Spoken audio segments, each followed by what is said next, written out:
Ok, alors, on va reprendre le cours d'introduction à la Kabbalah. On est le quatrième shiur, quatrième cours. On suit toujours l'approche ici du Ramchal, Rabbi Chaim Moshe Chaim Luzzatto, pardon, un grand Mekoubal qui a écrit beaucoup de choses, en particulier sur la Kabbalah, et que un des mérites qu'il a eu, c'est de pouvoir faire des livres d'introduction synthétiques qui permettent de rentrer dans la Kabbalah, en particulier de la Kabbalah du Harizal, qui est difficile à comprendre parce qu'il y a beaucoup de concepts très abstraits, très symboliques, et au début, on est un peu perdu dedans. Ce qu'a fait le Ramchal, c'est qu'il a fait ce qu'on appelle des klalim, c'est-à-dire qu'il a pris les idées principales, il les a structurées en chapitres, et à partir d'une vision globale justement de ces chapitres, on peut ensuite pénétrer plus profondément dans les détails de la Kabbalah du Harizal. Alors, pour ça, on suit à la fois deux livres qu'il a fait en parallèle, un qui s'appelle Pitrei Chochma Vadat, qui veut dire les portes de la sagesse et de la connaissance, et l'autre livre qui s'appelle Klalut Ailan ou Ilan Akadosh, c'est-à-dire le principe de l'arbre. L'arbre, c'est l'arbre séphirotique, ou Ailan Akadosh, l'arbre sacré des séphirotes. Ce sont deux livres qui sont presque identiques dans le fond, mais qui diffèrent par la forme. Ilan Akadosh, c'est présenté plutôt comme des Mishnayot, c'est-à-dire des petits enseignements qu'on pourrait apprendre par cœur, en fait. C'était ça le but. Et dans Pitrei Chochma Vadat, c'est un peu plus développé, mais l'un va avec l'autre. Alors, on passe, comme on l'a déjà fait, de l'un à l'autre, et c'est ce qui va nous permettre de petit à petit construire une vision sur la symbolique de ce qu'on appelle la Ishtalshelut, c'est-à-dire tout l'enchaînement des séphirotes et des mondes, et en même temps, comme dans le derrière du Ramchal, il y aura une idée, une présentation du sens de ce que ça représente, c'est-à-dire en fait, dans le langage du Ramchal, de ce qu'on appelle la Hanaga, c'est-à-dire comment, avec toutes ses forces, eh bien, Dieu dirige le monde, crée et dirige le monde pour l'amener vers un certain but.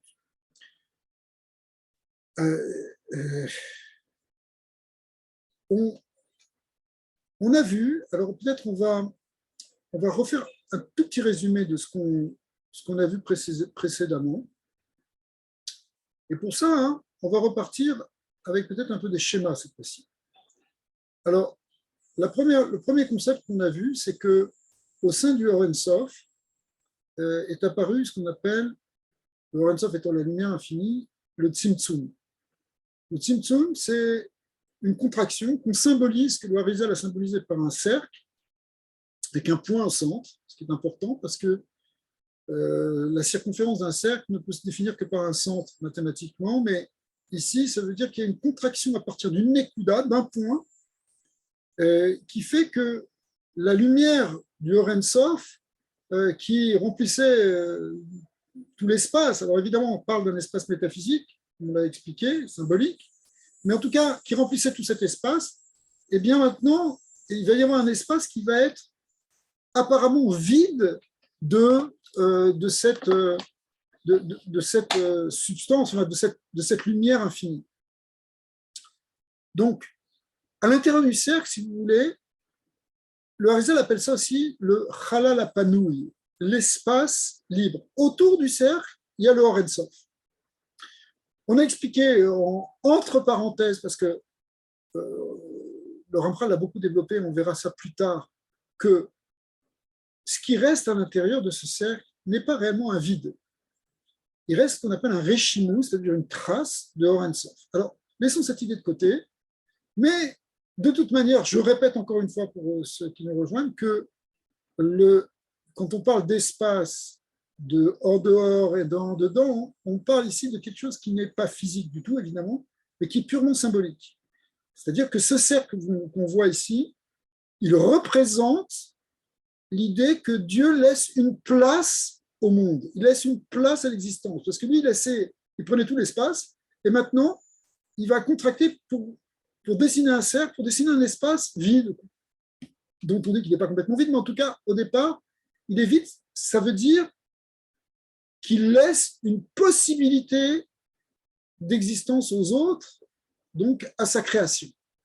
De même que quand nous, on veut donner de l'espace aux autres, il faut qu'on se retire un peu, il faut qu'on se rétracte. Si tu prends la parole tout le temps, tu ne laisses pas l'autre parler. Dans un couple, des fois, il y a quelqu'un qui l'emporte par sa personnalité, qui a une personnalité forte, dominante, qui a un Kohar fort, qui sait très bien parler, et l'autre, il est obligé de subir, et il y a un certain déséquilibre, à moins que celui qui a cette place dominante soit capable de se contracter en quelque sorte. Ça veut dire de laisser un espace d'existence à l'autre pour le laisser parler, pour le laisser exprimer ses sentiments, pour lui laisser exprimer son opinion. Peut-être que si on le laisse parler, on va voir de sa grandeur. Eh bien, en réalité, l'acte de création est exactement pareil. Et d'ailleurs, l'exemple qu'on donne d'un homme et d'une femme, il est pas si bête parce que justement, dans la Kabbalah, on représente Dieu par rapport à la création comme le masculin et la création comme féminin. Mais ce féminin, il doit devenir l'égal du masculin. C'est ça tout le tikkun de ce qu'on appelle, on en parlera beaucoup plus tard, ce qu'on appelle le tikkun de la malchoute, de faire remonter la malchoute, c'est-à-dire le côté féminin, et avec elle, la création du monde qui vient de ce côté féminin, pour qu'il soit face à face avec Dieu et qu'il y ait une égalité entre guillemets, entre le créateur et la créature. Pour cela, il faut que le créateur ait laissé de place à la créature d'exister, parce que sinon, lui qui est absolu et tout-puissant, eh bien, il n'y a pas de possibilité de créer, et encore moins une création avec un échange, avec une responsabilité donnée aux créatures. Or, Akadosh Baruch Hu veut que l'homme soit associé avec lui dans la création, donc il faut qu'il lui laisse la possibilité de pouvoir agir, de pouvoir choisir, de pouvoir être lui-même créateur, c'est-à-dire qu'il ait une créativité, qu'il puisse prendre des initiatives. Si Hachem a voulu faire de nous des purs robots, des purs eh bien, ça aurait été possible. Mais ce que Hachem attend, c'est autre chose. C'est pour ça qu'il y a cette notion de Tzimtzum. Le Tzimtzum, pour l'instant, on l'avait présenté comme l'idée de faire apparaître la notion de fini dans l'univers. Comme le dit le Harizal, c'est l'apparition de ce qu'on appelle le Kohara Adin, le Kohara Gvul, c'est-à-dire la force de la limite.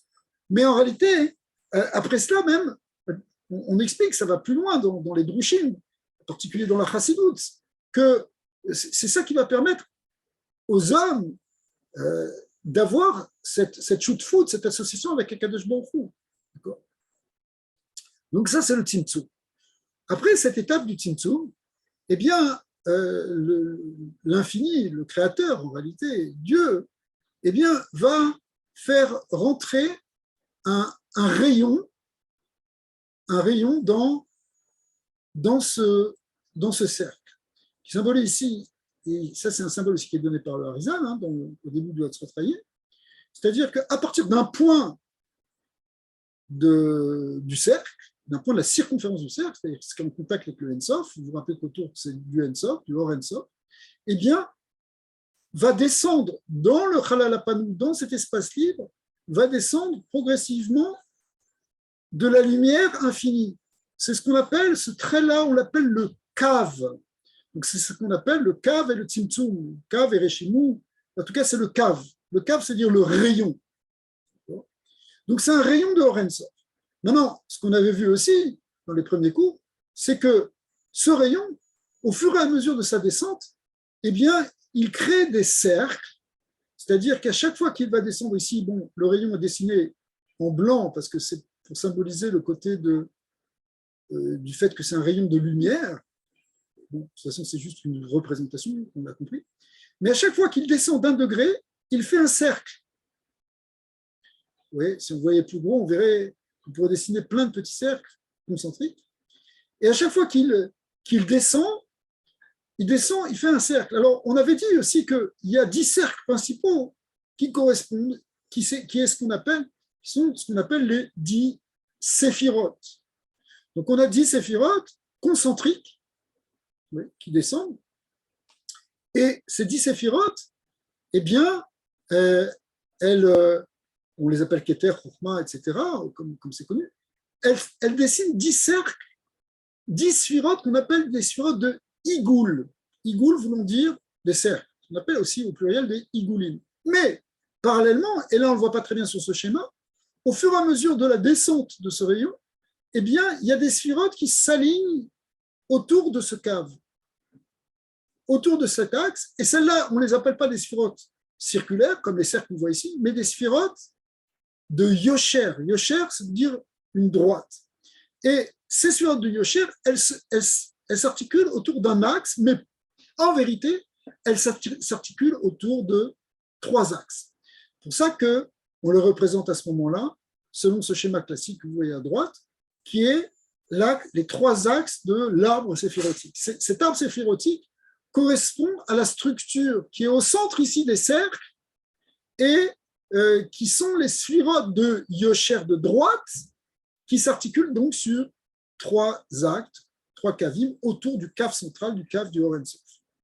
Donc on a 2 symboles qui fonctionnent l'un avec l'autre, et après, donc, dans les explications plus profondes du Harizal, il y a l'explication de comment relier ces 2 symboles entre eux, c'est-à-dire comment, par exemple, le Keter du Yosher est en relation avec le Keter du Igoul, du cercle, etc., pour la Chokma al-Bina. Ça peut voir ça un peu plus tard. Mais ce qu'on sait, c'est qu'il y a essentiellement Igoul et il y a surtout, essentiellement Igoul et Yosher, mais ce qu'on étudiera surtout, c'est la Bechina de Yosher. Ça, on nous l'avait dit, le Harizal aussi, c'est que les cercles, c'est important, ça peut avoir une importance, mais l'essentiel de l'étude de la Kabbalah portera autour des sphirotes de Yosher. Pourquoi ? Parce que c'est elles qui sont responsables de ce qu'on appelle la Hashgacha Pratit, c'est-à-dire de la direction du monde en fonction des créatures et des créatures individuées. C'est ce qui va permettre d'établir, par exemple, par le cave de droite, ce qu'on appelle la naga de Chesed, hein, alors que le cave de gauche représente le din, la gvura, et le cave central, eh bien, l'harmonie. Eh bien, ça, c'est effectivement par rapport à nos actions. C'est-à-dire qu'on aura, en fonction de ce qu'on fait, on éveillera le côté du chesed ou le côté du din. Donc, par rapport à notre avoda, c'est-à-dire par rapport à notre travail sur nous-mêmes et notre relation avec Hachem, le symbole qu'on va utiliser, c'est le Yosher. Alors que les cercles représentent au contraire ce qui fait fonctionner le monde de manière automatique, comme par exemple les astres qui tournent autour du Soleil, vous voyez, ils tournent de manière permanente, toujours de la même manière. Il peut y avoir des petites influences entre les uns entre les autres, mais c'est quelque chose qui ne dépend pas a priori de l'action des hommes. Donc, c'est moins important pour nous puisque c'est ça qui compte. La chose suivante qu'on avait vue, c'est que, en fait, cette structure de 10 sphirotes, elle porte aussi un autre nom. Il fallait qu'on s'habitue. Elle s'appelle ce qu'on appelle la Tsurat Adam ou Adam. Adam, avant d'imaginer un homme là, un homme de chair et de sang, c'est d'abord une structure de 10 sphirotes. C'est ça le mot Adam, avant même qu'on existe, on pourrait dire. Eh bien, l'homme d'en bas, il est Adamé la Elion, il doit être à l'image de l'homme d'en haut, c'est-à-dire, on ne parle pas d'un homme ici, on parle de Adam en tant que structure de séphirotes, c'est-à-dire que nous aussi, on doit avoir toutes ces midotes qu'on retrouve dans les séphirotes, toutes les qualités, de Chochma, de Bina, de Chesed, de Gvura, etc. D'accord ? Donc, toute structure de sphirotes, on peut l'appeler Adam. Maintenant, la première structure de sphirotes, celle qui apparaît lorsque le cave descend et qu'il dessine 10 gros cercles ou qu'il dessine du côté du Yosher 10 séphirotes primordiales, les 10 premières séphirotes qui apparaissent, la première structure de séphirotes, eh bien, on va l'appeler Adam Kadmon. Kadmon voulant dire premier, antérieur, qui vient au tout début. Donc, ce qu'on appelle Adam Kadmon, dans la Kabbalah, c'est en fait la première structure de séphirotes de Yosher, qui veut dire les droites. Donc, orientée et structurée selon selon les trois caves. Alors, ce qu'on avait vu ensuite, c'est que cet Adam-là, il a une intériorité et une extériorité.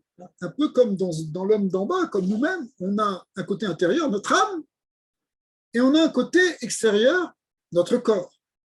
Eh bien, évidemment, on ne peut pas parler de corps et d'âme au niveau d'Adam Kadmon, mais on peut parler déjà de ce qu'on appelle pnimiut et chitzoniut. Il y a quelque chose d'intérieur et quelque chose d'extérieur. Hein, c'est ce qu'on appellera après aussi dans d'autres structures des sphirotes. On parlera par exemple de oroth et de kelim, des lumières et des réceptacles qui enveloppent et qui véhiculent cette lumière. Ces réceptacles étant la chitzoniut, l'extériorité par rapport à la lumière qui est l'intériorité. En fait, si vous voulez, l'intériorité de toutes les séphirotes, ce qui est réellement le plus profond des séphirotes, c'est ce rayon, c'est ce cave de Orensov qui rentre et qui va pénétrer il va traverser en fait toutes les séphirotes. Il sera l'essence profonde, la plus pnimi de ces séphirotes.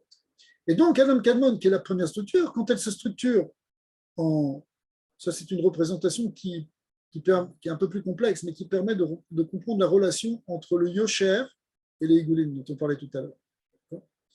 Mais en fait, à l'intérieur de tout ça, il y a un cave, il y a un rayon de Orensov. Mais après cela, les sphirotes, si vous voulez, qui se structurent autour de ce cave, qui sont représentés ici de manière cylindrique, si on arrive à voir en 3 dimensions, eh bien, leur pnimiut, c'est évidemment ce cave. Mais elles-mêmes, elles ont une pnimiut et une extériorité. Enfin, elles sont pnimi et chitzoni. Il y a quelque chose qui est extérieur et il y a quelque chose qui est à l'intérieur. Alors, ce qu'on avait vu, c'est quoi ce qui est à l'intérieur, ce qui est à l'extérieur? Eh bien, on avait dit que la deuxième étape après la constitution de ces 10 sphirotes, c'est qu'il y a une partie de l'intériorité, quelque chose qui est à l'intérieur, qui va sortir vers l'extérieur, qui va percer la paroi extérieure pour jaillir et donner d'autres niveaux de séphirotes, qui vont être plus petits, plus bas, relativement évidemment, qui vont être de moindre importance, et qui vont avoir, entre guillemets, parce qu'on parle de mondes qui sont extrêmement élevés, mais qui vont avoir, entre guillemets, une certaine épaisseur en plus. Pourquoi? Parce que, ayant traversé la paroi extérieure de ce Kadmon, elles prennent une forme d'extériorité, et donc même leur intériorité propre à ces nouvelles sphirotes, elle sera un peu moins lumineuse, elle sera un peu moins claire que celle qui était dans Adam Kadmon. Si vous voulez, dans le langage de la Hatsidut, on appellera qu'elles ont subi un nouveau Tzimtzum. Pourquoi? Parce que c'est un niveau plus bas, c'est un niveau plus extérieur. Mais évidemment, elles sont quand même très très élevées. On est dans les premiers mondes, on est avant même ce qu'on appelle le Olam HaAtzilut. Alors, ces nouvelles sphirotes, de manière générale, on les appelle ce qu'on appelle les Anfe'ak, les branches qui sont sorties d'Adam Kadmon. Alors, les branches, parce que c'est comme si Adam Kadmon, on le voit maintenant comme un arbre, et puis à partir du tronc vont jaillir des branches. Ces branches viennent parce que l'intériorité a poussé l'extériorité et a fabriqué une nouvelle branche. Maintenant, ces branches-là qui sont suspendues en quelque sorte à Adam Kadmon, elles partent pas de n'importe où d'Adam Kadmon. Elles partent de certains endroits, et ces endroits-là vont correspondre dans notre symbolique anthropomorphique, c'est-à-dire quand on regarde l'homme d'en bas que nous sommes, eh bien, elles vont correspondre aux orifices, en particulier des yeux, des oreilles, du nez et de la bouche. Dans un premier temps, on ne parle pas des yeux, on parle des oreilles, du nez et de la bouche, qu'on appelle en hébreu ozen, chotem, p. Ozen, c'est l'oreille, chotem, c'est le nez, p, c'est la bouche. En abrégé, ça s'appelle aussi achap. Achap, ils vont dire ozen, chotem, p. Donc, il y a des lumières qui vont sortir d'abord des oreilles et qui vont créer des nouvelles sphirotes. Quand je dis créer, ce n'est pas exactement le mot, mais qui vont émaner un certain nombre de nouvelles sphirotes, de nouveaux groupes de sphirotes. Puis après, ça va passer par le nez, ça va être encore d'autres sphirotes, ensuite par la bouche. Et à chaque fois, il va y avoir un certain nombre, ça va représenter une certaine descente, c'est ce qu'on va voir un petit peu maintenant. Alors, on va revenir maintenant au texte du Ilan Akadosh. On va partir cette fois-ci du Ilan Akadosh, et en particulier de la Mishnah Gimel. Ce qu'on avait vu la dernière fois, on a vu ça. On peut relire la Mishnah Bet. Eser Sfirot Pnimiot Vechitzoniot. Donc il y avait 10 Sfirot de Adam Kadmon qui ont une intériorité et une extériorité. Dimionam Kemare Adam. Elles ont la forme d'un homme. Quand on dit la forme d'un homme, souvenez-vous, c'est ce qu'on vient de voir avec l'arbre séphirotique. C'est quoi la forme d'un homme? La forme d'un homme, c'est la forme d'un homme, c'est ça. C'est cette structure-là, ça qu'on appelle le Tsoratada, il ne faut pas s'imaginer. Mais quand on le regarde de plus, puisqu'on parle de Adam, on peut pousser la symbolique et dire par exemple qu'il y a des bras. Par exemple, Chesed, vous voyez, c'est des bras, qu'il y a les premières surotes, elles correspondent au cerveau, et après, bon, on a les jambes, etc. Donc, il y a une correspondance, si vous voulez, avec l'homme d'en bas. Mais quand on pousse un peu plus, c'est ce qu'on fait dans le Zohar et dans le Rizal, on voit qu'on dit, dans cette tête de ce Adam Kadmon, on peut imaginer aussi qu'il y a des yeux, qu'il y a un nez, qu'il y a une bouche. C'est ce qu'on va voir maintenant. Donc, le texte nous dit ici que ça s'appelle Adam Kadmon. Donc, il va y avoir 4 choses qui vont sortir maintenant, qui correspondent aux 4 sens de ce Adam Kadmon, qui sont Reya, Reya, c'est-à-dire la vision, Shmiya, l'audition, Reyar, l'odorat, et Dibour, la parole. Donc, ce qui correspond aux yeux, aux oreilles, au nez et à la bouche. Alors, on arrive à la Mishnah Gimel. Arba Otiot Avaya. Tiens, on a parlé de 4.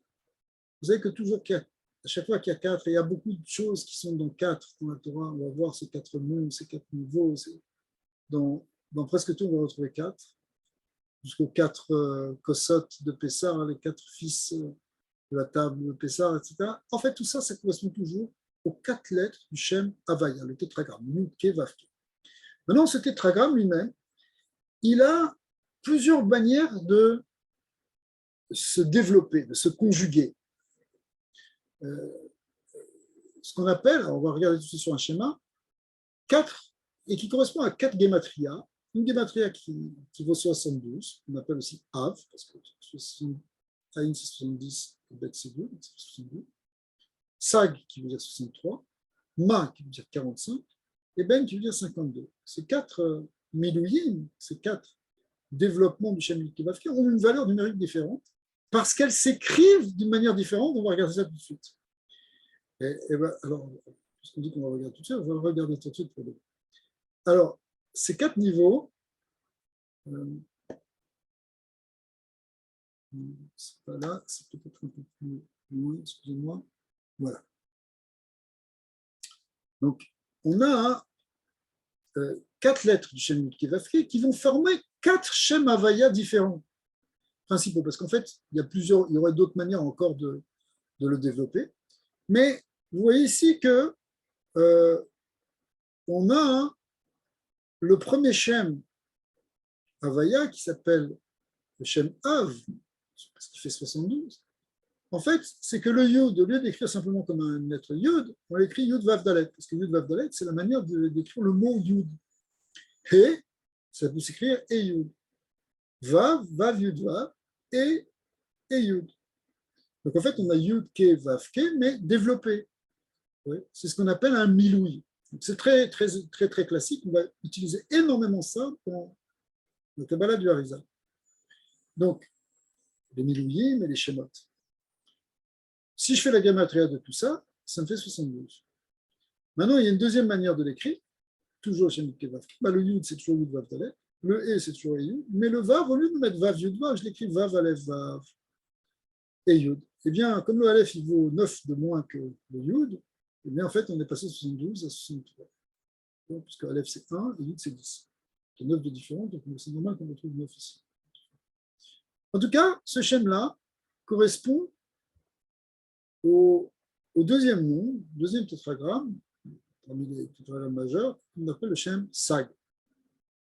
Ensuite, on a le Shem Ma voulant dire 45, et qui s'écrit Yud et. Cette fois-ci, le et, vous voyez, il a changé. Au lieu que ce soit et Yud, ça devient et Aleph. Puis en plus, le Vav, ici, il est aussi avec un Aleph. Vav, Aleph, Vav. Ça fait Vav. Et, ben, on l'écrit avec un Aleph. Quand on fait la gématria de toutes ces lettres, ça nous fait 45. Maintenant, le dernier Shem, c'est le Shem Ben. Ben, c'est-à-dire 52. Le remplissage est un peu différent. Le Yud, ça ne change pas. Le E, c'est E-He. Parce que quand je dis E-He, ça se dit aussi He. Et Vav, sans lettre au milieu, ça se dit aussi Vav. Et enfin, et ça fait 50. Alors ici, c'est marqué que ça correspond aux 4 noms, mais on n'a pas encore tellement vu cette notion-là. On le verra un peu après. Alors, ici, ces 4 schémas, ce sont des schémas, vont être en correspondance avec les lumières qui vont sortir de ce Adam Kadmon. Alors, ça va être plus. C'est pas que on a dit qu'il y avait 4 sens et qu'on aurait presque tendance à dire bah, c'est facile, les 4 sens ils sont liés avec ces 4 schémas, ce qui n'est pas faux par certains côtés, mais l'approche va être un petit peu différente. On va résumer ici maintenant ce que nous dit le Harizal. Le Ramchal résume le Harizal.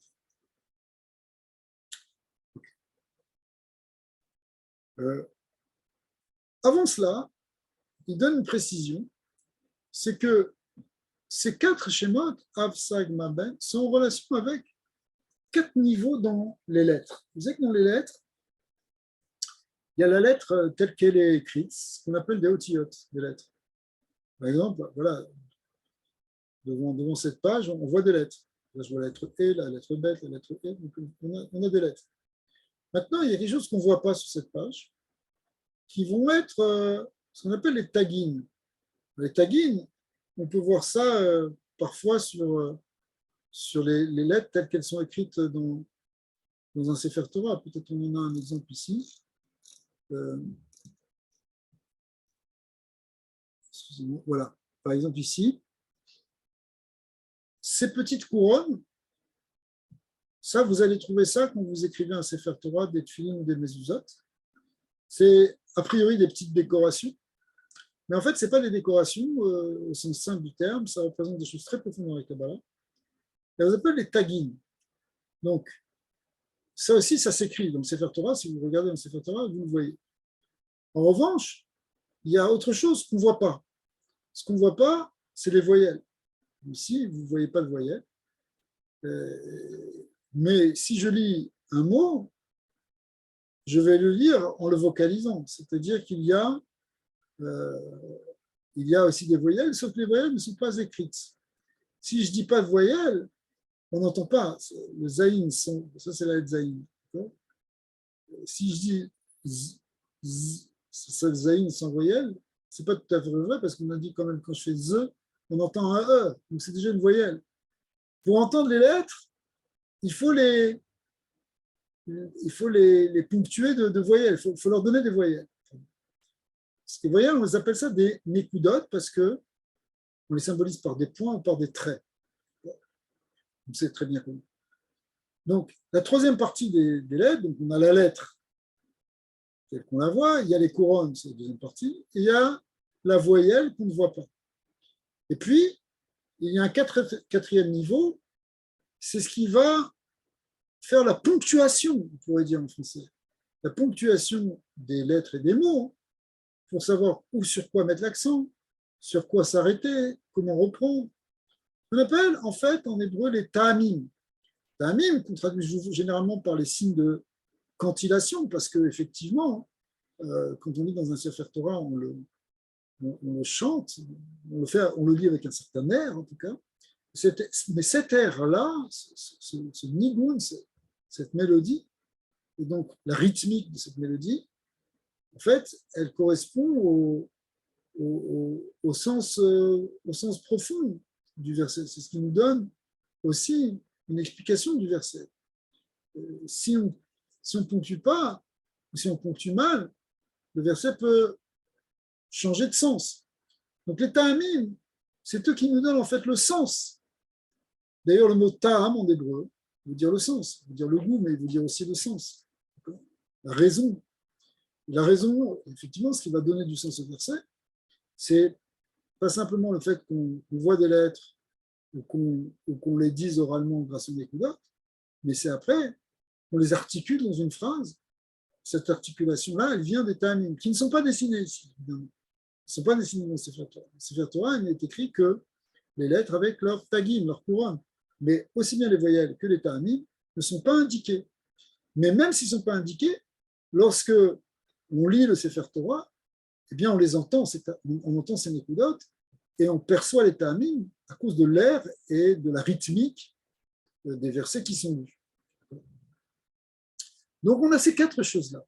Et ces quatre choses, eh bien, elles sont liées, elles sont en relation aussi avec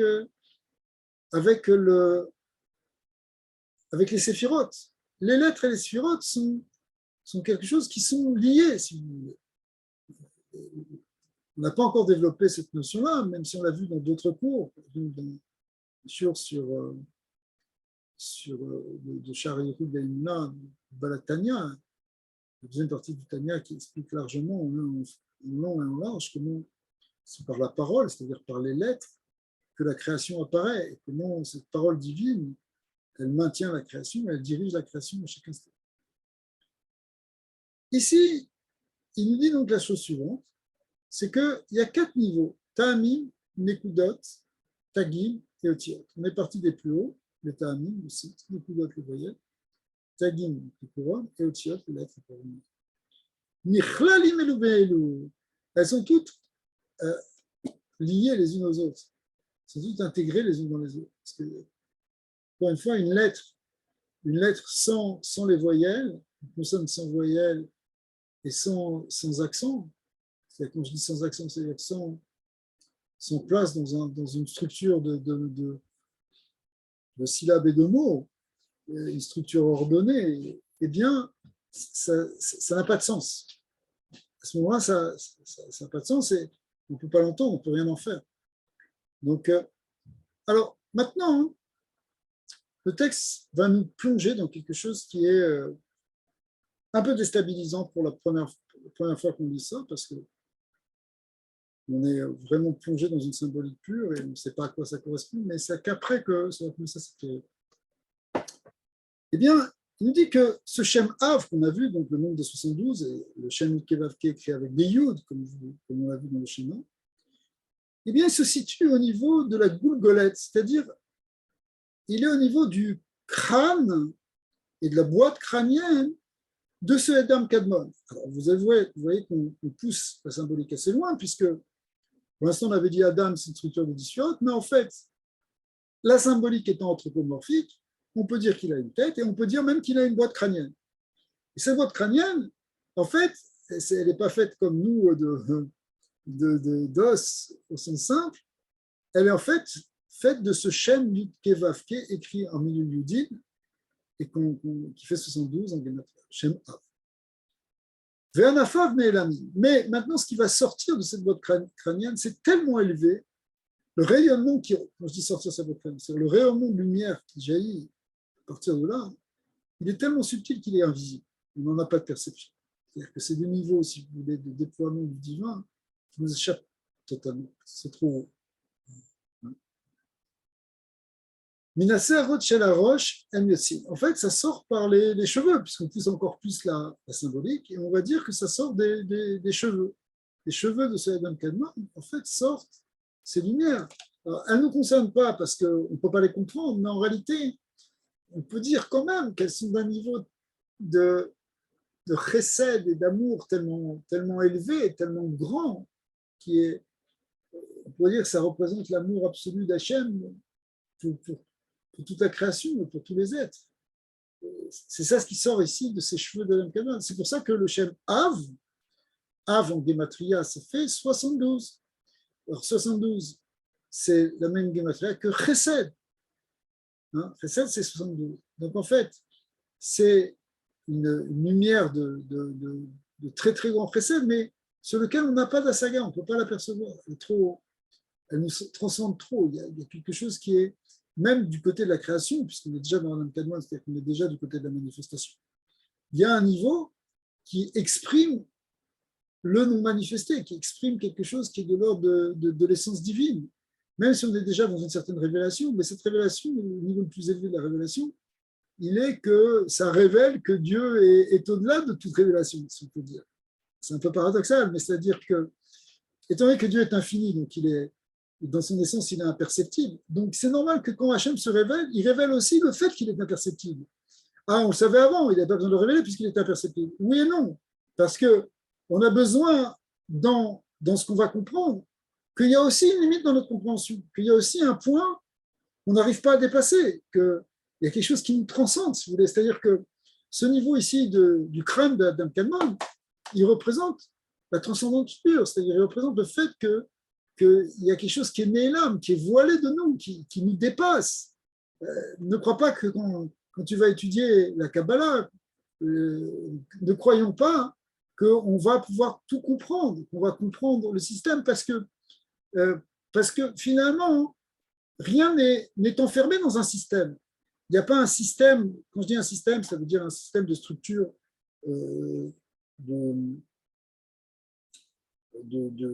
d'explication en même temps. Il n'y a pas une structure. L'univers dépasse une structure. L'univers, même si on le dessine par un cercle, on symbolise par ce cercle, mais on a vu ce cercle qui représente le fait que tous sont égaux devant Dieu d'une certaine manière, que finalement toute la création par rapport à Hachem, elle est toute au même plan, même si après il y a une hiérarchie qui s'établit tout au long de ce cadre, mais malgré tout, il y a une dimension qui nous dépasse. Et le fait qu'il y ait cette dimension qui nous dépasse, ça nous donne aussi une certaine place, une place humble dans la création. Donc en fait, c'est normal qu'il y ait dans les premiers niveaux de la manifestation, c'est-à-dire ce qui apparaît dans ce cercle, c'est-à-dire dans l'univers, entre guillemets, bien il y a des niveaux qui malgré tout nous échappent, parce que même si on est dans un univers où il y a le fini, il y a aussi une dimension d'infini. C'est ce qu'on a vu, c'est qu'est-ce qui rentre à l'intérieur du monde, c'est le cave de Or Ein Sof. Le cave de Or Ein Sof, c'est du Ein Sof, c'est de l'infini, qui rentre dans ce Chalal Panouï, qui est lui de l'ordre du fini. Mais donc, dans le monde fini dans lequel on est, il y a toujours une dimension infinie. C'est quelque chose qui est extraordinaire d'un point de vue philosophique. C'est-à-dire qu'on ne peut pas enfermer l'homme et l'univers dans quelque chose de fini qui va être totalement contrôlé, qui va être totalement expliqué, qui va être totalement dominé.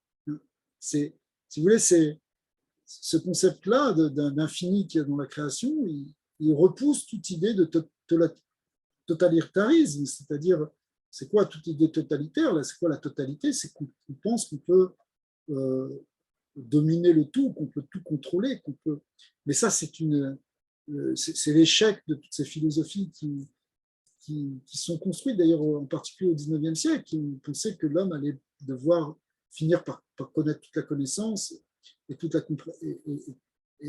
pouvoir tout expliquer et tout contrôler. Et puis finalement, on s'est rendu compte après, plus tard, dans le XXe siècle, que non, qu'aujourd'hui, la vision scientifique, elle est de comprendre qu'on ne saura jamais tout.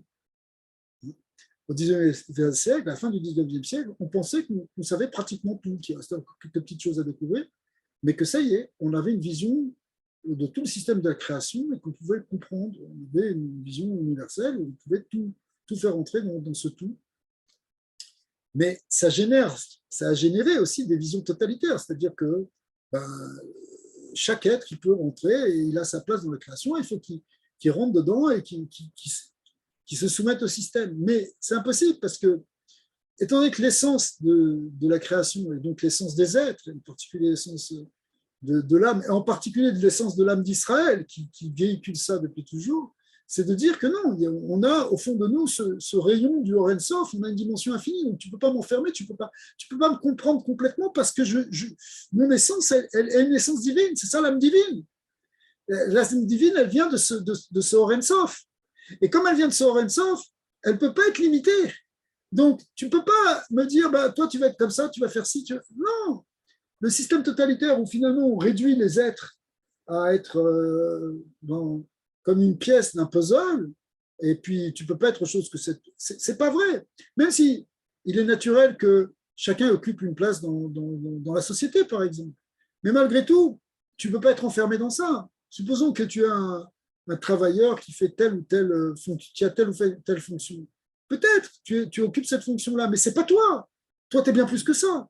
Même si tu es un menuisier, tu n'es pas qu'un menuisier. Tu viens de l'infini.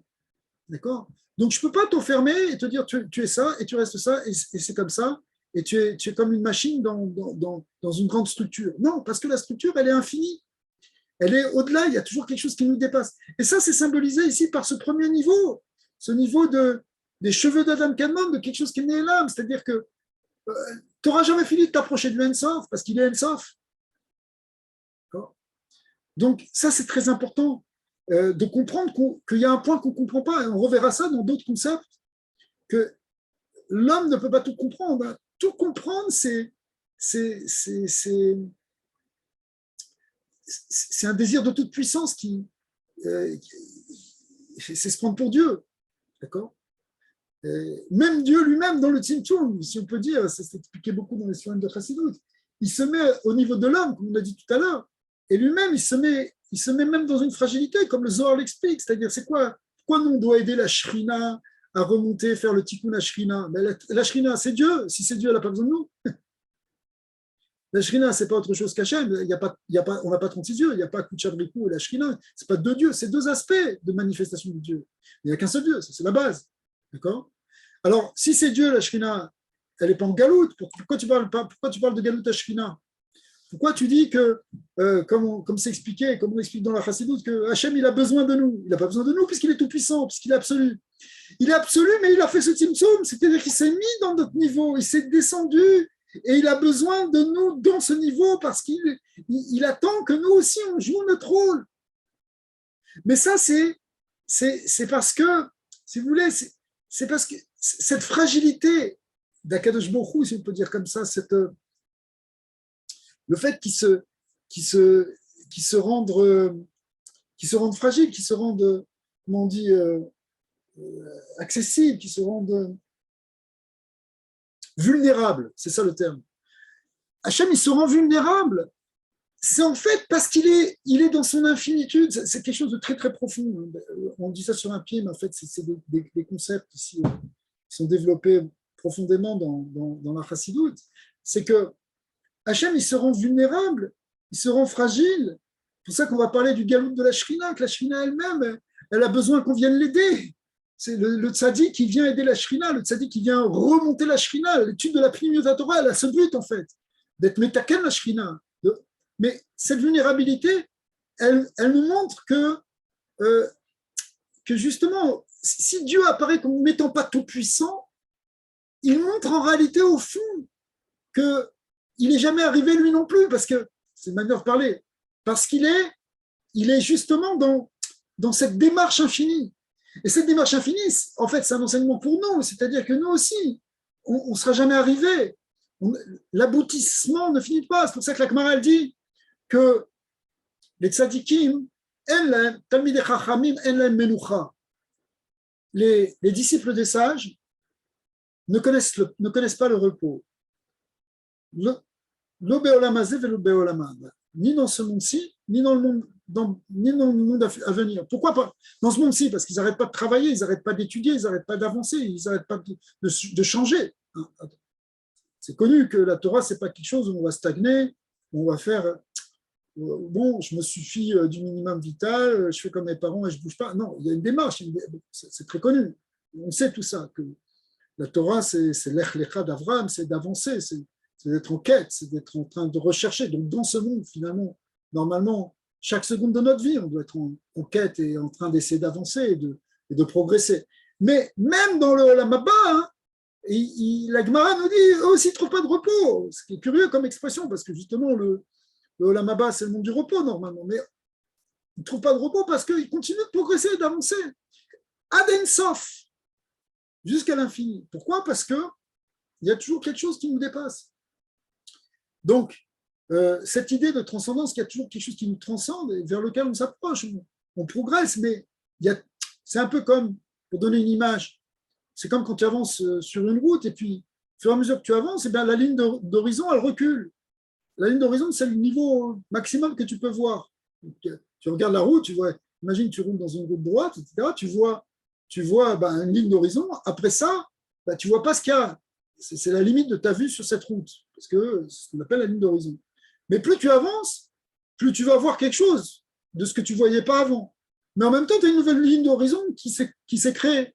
C'est-à-dire qu'en fait, tu repousses en permanence la ligne d'horizon, mais elle demeure toujours. Il y a toujours un inconnu, il y a toujours un au-delà. Et ça, c'est formidable.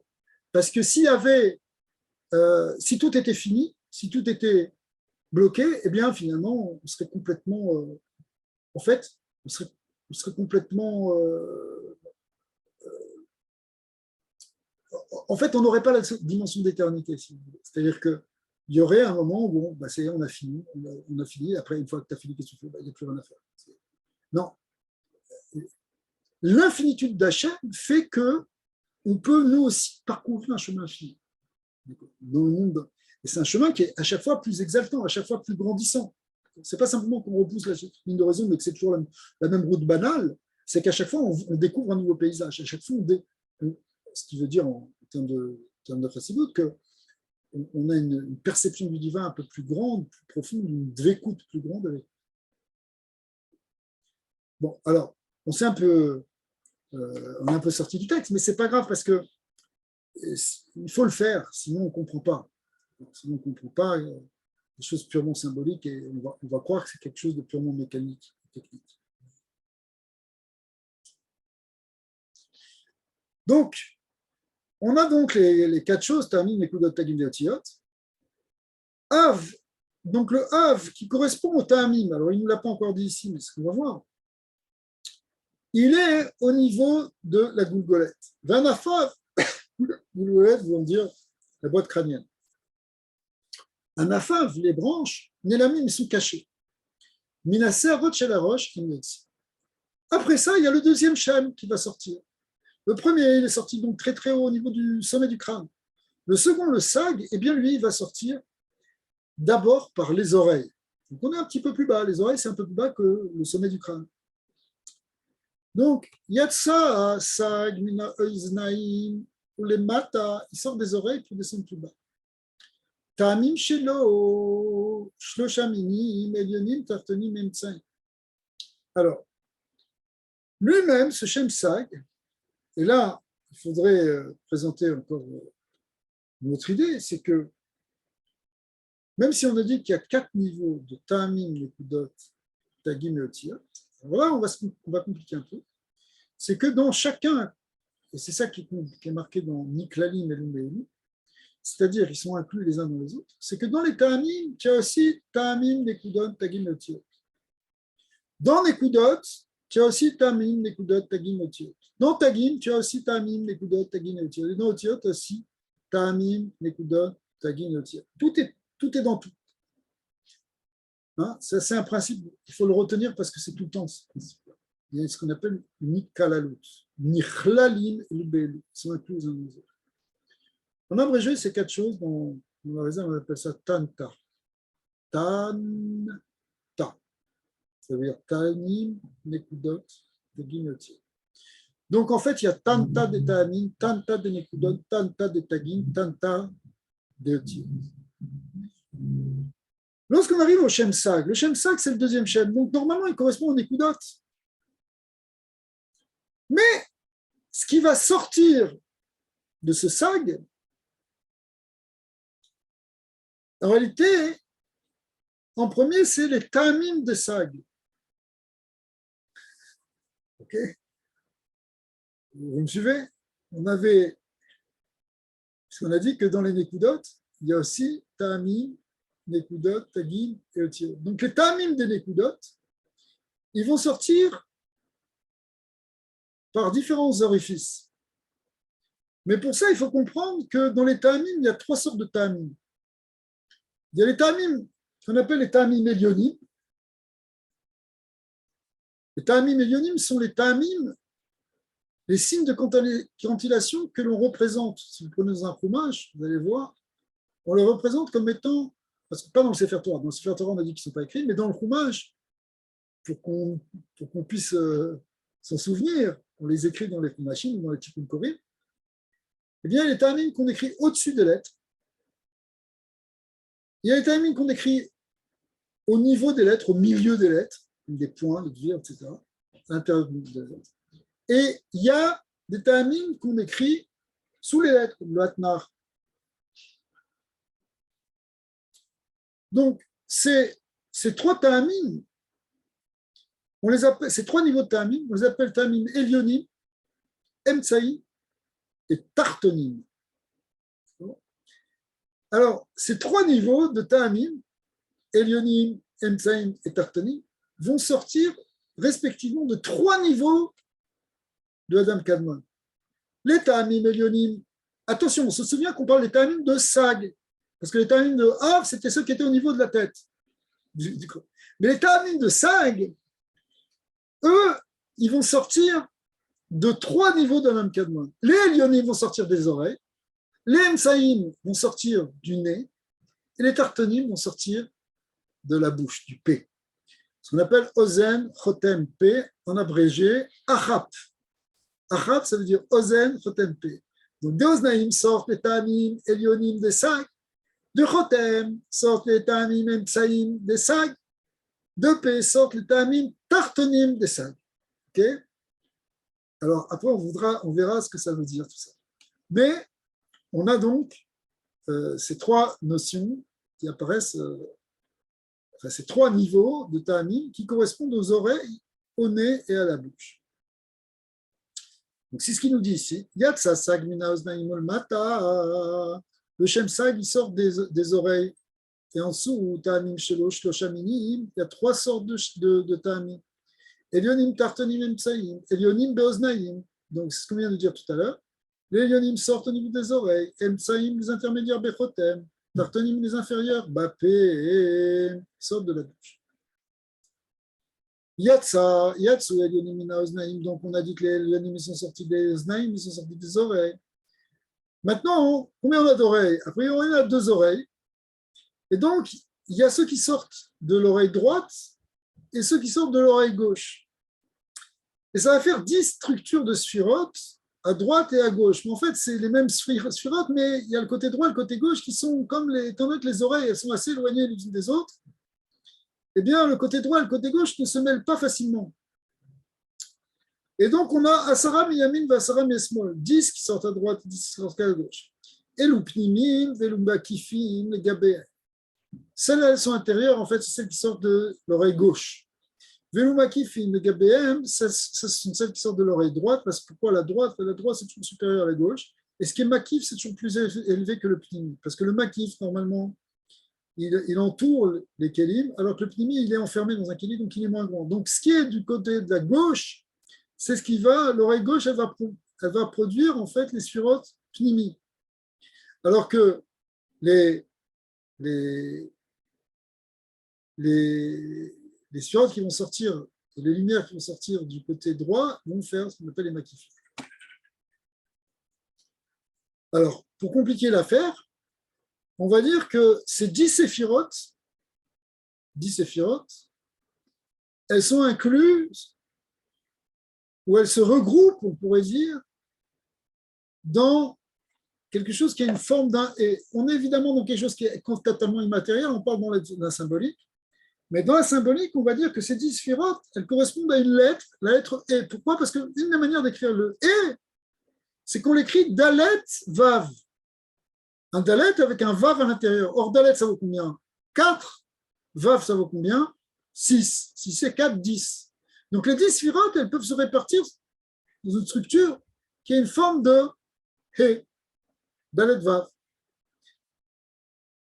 Alors, on va voir ça un peu plus en détail après, mais on a effectivement une première structure de sphirotes qui sort, les premiers, si vous voulez, qu'on commence à percevoir parmi les Anf et Ag, puisqu'on a dit ceux qui sortaient au niveau des cheveux, on ne les perçoit pas, mais celles qu'on commence à percevoir, entre guillemets, quand je dis percevoir, c'est une manière de parler, eh bien, ce seront les sphirotes qui sortent des Oznaïm et qui se regroupent sous forme de Dalet Vav, faire un He. Maintenant, dernière précision qu'on voit maintenant, c'est que ces sphirotes, elles vont descendre en dehors, puisqu'elles sortent des oreilles. Donc elles vont descendre en dehors, et jusqu'où elles vont aller? Elles vont aller au niveau de Shibolet Azakan, c'est-à-dire au niveau jusqu'à la touffe de la barbe. Parce qu'elles descendent jusqu'à un certain niveau de Adam Kadmon, puisqu'on imagine qu'elles sortent hors de Adam Kadmon. On est dans une symbolique, évidemment, anthropomorphique. Elles sortent des oreilles, et jusqu'où elles descendent? Eh bien, elles descendent jusqu'au niveau de la barbe.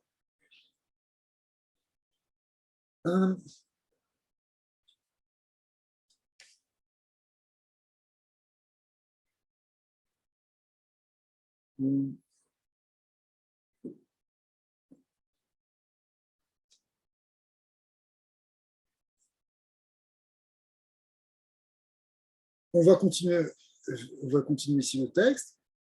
Yatsu emtsaim minachotep. Ensuite, les sphirotes vont sortir du nez. Donc, c'est quoi en fait? C'est les emtsaim, c'est-à-dire les tamim emtsaim vont sortir du nez. Et là aussi, comme on a deux narines, on va pouvoir parler de asara miyamin et asara mismol. Elu pnimim, velu makifim, le gabeyem. Donc, on va être celles qui seront à l'intérieur, qui sont celles qui sortent de la narine gauche, et l'uma qui filme des gabéens, et celles qui sortent de la narine droite qui vont envelopper autour. Maintenant, il y a une plus grande proximité entre cette droite et cette gauche au niveau des lumières qui sortent du nez, au niveau des oreilles, parce que les oreilles sont plus éloignées l'une de l'autre que ne le sont les deux narines. Donc, puisque les narines sont proches, ces sphirotes vont plus s'unir entre droite et gauche. Venit galta, vav shel e, beshisha alafim. Donc, quand on a parlé d'un vav qui se trouvait dans le e, eh bien, ce vav, lui, vav, ça fait 6, il va commencer à briller un peu plus une fois que ces sphirotes sortent du nez, elles vont permettre de révéler quelque chose qui était encore caché, c'est-à-dire de révéler en fait ce vav.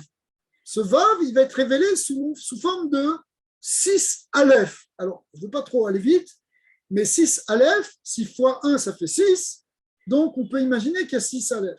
Yotzin veyordim adachazé. Maintenant, la descente, elle va aller un petit peu plus bas, elle va descendre jusqu'au chazé, c'est-à-dire jusqu'au niveau de la poitrine, grosso modo, jusqu'au niveau du plexus. Enfin, vont sortir les sphirotes de la bouche. Yatsu à tartonim, ce sont les tamim tartonim, comme on l'a expliqué tout à l'heure. Ils vont sortir minapé. Yud pnimim ve yud makifim. 10 à l'intérieur, 10 pnimim et 10 makifim. Venit galta arba shebehe, pardon, à dalet shebehe, p arba alfim. Et donc, maintenant, ce E qui était composé d'un E et d'un Dalet et d'un Vav, le Vav, il a commencé à révéler qu'il avait 6 Aleph en lui. Maintenant, avec les Oroth qui sortent du P, qui sortent de la bouche, vont se révéler 4 Aleph au niveau du Dalet, puisque Dalet, c'est 4. Sauf qu'il y a deux manières d'écrire un Aleph. Un Aleph, ça peut s'écrire Yud, Vav, Yud, ou ça peut s'écrire Yud Vav Dalet. On va essayer de regarder sur des schémas juste après. Et ça sort, alors on va voir, donc on a des Aleph qui sont Yud Vav Yud et des Aleph qui sont Yud Vav Dalet.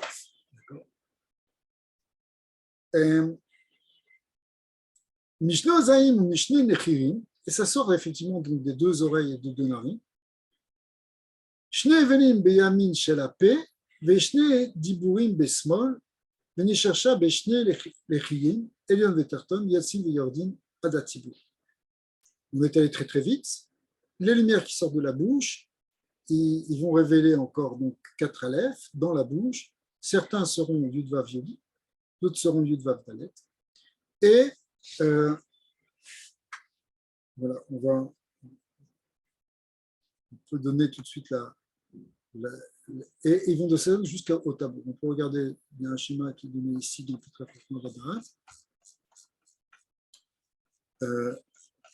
qui permet de mieux voir. Voilà. Mais peut-être on va expliquer ça la prochaine fois. D'ailleurs, ça vient après, mais c'est l'idée qu'il y a des aleph qui s'écrivent Yud Vav Dalet, qui sont du côté droit de la bouche, et des aleph qui sont Yud Vav Dalet, qui sont du côté gauche de la bouche. Ça représente la bouche symboliquement. Donc on a les 4 aleph, 1, 2, 3, 4, qui se révèlent au niveau de la bouche. On avait 6 qui s'étaient révélés au niveau du nez, mais en fait, ces 6 et 4 10 étaient déjà inclus dans ce qui était sorti des oreilles.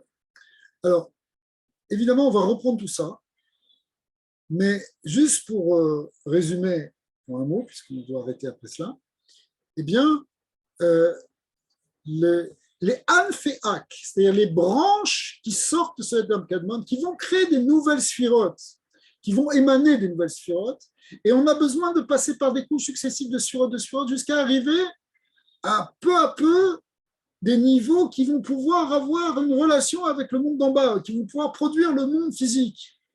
Hein, comme c'est expliqué beaucoup dans le Rizal et dans le Balatania, que c'est des tzimtzumim rabim ve'atsumim, c'est-à-dire de nombreux tzimtzumim qui vont permettre, et qui sont extraordinaires, c'est de très très grands voilements et des grandes contractions, qui vont finir par créer le monde d'en bas. On dit créer le monde d'en bas, en réalité, il faut comprendre, parce que le monde, il a aussi créé des Shmirim, mais qui vont permettre d'arriver à ce monde. Donc ici, ce qu'on est en train de voir, c'est les premières étapes. Les premiers tzimtzumim, il y a le tzimtzum Rishon, qui était le tzimtzum dans le Lorentzov, ensuite il y a les tzimtzumim au niveau de Adam Kadmon, qui va produire des branches, et ces branches vont se superposer les unes aux autres à chaque fois. Ça va être un tzimtzum, ça va être une réduction, un filtre à chaque fois, jusqu'à ce qu'on arrive dans un moment, en quelques pages, au Olam HaAtzilut, qui pour nous est un monde divin. Mais on a ici des niveaux de tzimtzumim, et ça va avoir son importance. C'est des grandes clés en vérité. Comprendre à la fois la direction du monde, comment Dieu dirige le monde, mais aussi les grandes clés pour la Avodat Hashem. Alors ça, on va reprendre demain, si Dieu veut, et on va reprendre tout ça. Ce Nyan de Hafsag Maben, c'était un premier goût. Le tam, ça veut dire aussi le goût, pour goûter un petit peu de ces notions.